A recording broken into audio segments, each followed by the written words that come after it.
All right, I live in California and the day finally happened.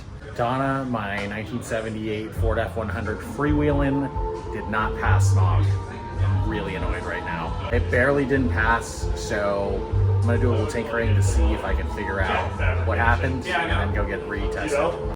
So I asked my good friend ChatGPT to scan the report on what failed. And we're looking at the HC and CO passed, but the NOx failed. And this is what it's telling me. Usually means combustion temps are too high. So we're gonna do the step one, which is locate the EGR valve and make sure that's working. Now I know it's somewhere over here. I just am not 100% sure where. Let's see what we can figure out.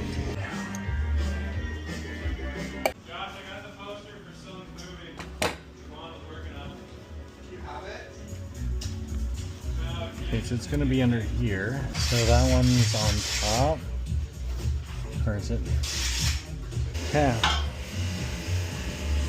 So I'm guessing that's what I'm trying to assess here. Okay, so that's my EGR valve. And what I'm trying to do is make sure I test to see if it's working or not. From what I'm being told, if I plug this or unplug that, I came off pretty easily. So put that there so I don't lose it. Okay. So there, the diameter is on, and I'm gonna pump this.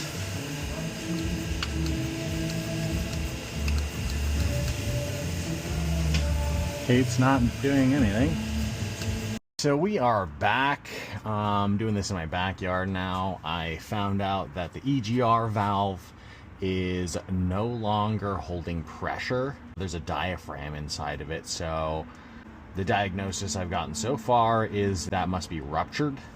So I had to order a new one. This is a standard EGV-244. They don't make the OEM Motorcraft ones anymore, and I could have bought a new old stock one, but given that this is a diaphragm, meaning that there are rubber parts or things that can, you know, I don't want to say corrode, but like degrade after a while, I didn't want to go for that. So I just went with something that's brand new. So we're gonna do this. We're gonna slap this thing on. I've got to take 2 bolts, which I've blasted with PB Blaster to loosen them up. Don't know the last time those have ever been off. And let's get started. Okay. This one's gonna suck. Got it. How to do it blind. So now that I've gotten both of the nuts off, I should just be able to take this off. Okay, there. Well, I think it's pretty gross.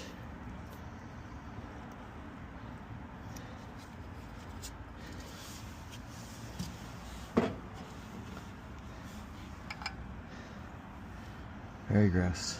Okay, so I've sprayed a little engine degreaser on here to clean the surface area where this all meets. Okay, so I'm gonna slide this gasket on, and now the EGR valve, which is a little trickier because it's so thick and I can't see anything. There it is. We're gonna get the first one on.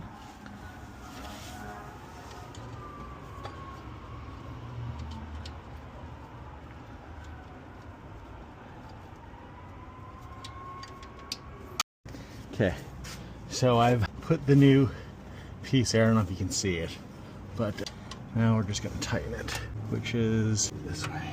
I have to use the open wrench because this face is so tight. Okay, taking off this air intake was not too difficult. I think the key is if you can just scoot it out of the way and leave all your hoses intact, it really makes things simpler. So you're not having to figure out, you know, which one goes where or whatever. It's not super difficult, but anything to simplify the process. But here we are. That's done. All right. What a sigh of relief. Did I pass? Yes. Woo! So I'm here in West LA. These guys, I've been taking all my cars here for the past few years. They've been awesome, very helpful, and I am so happy that Donna passed smog after fixing that EGR valve.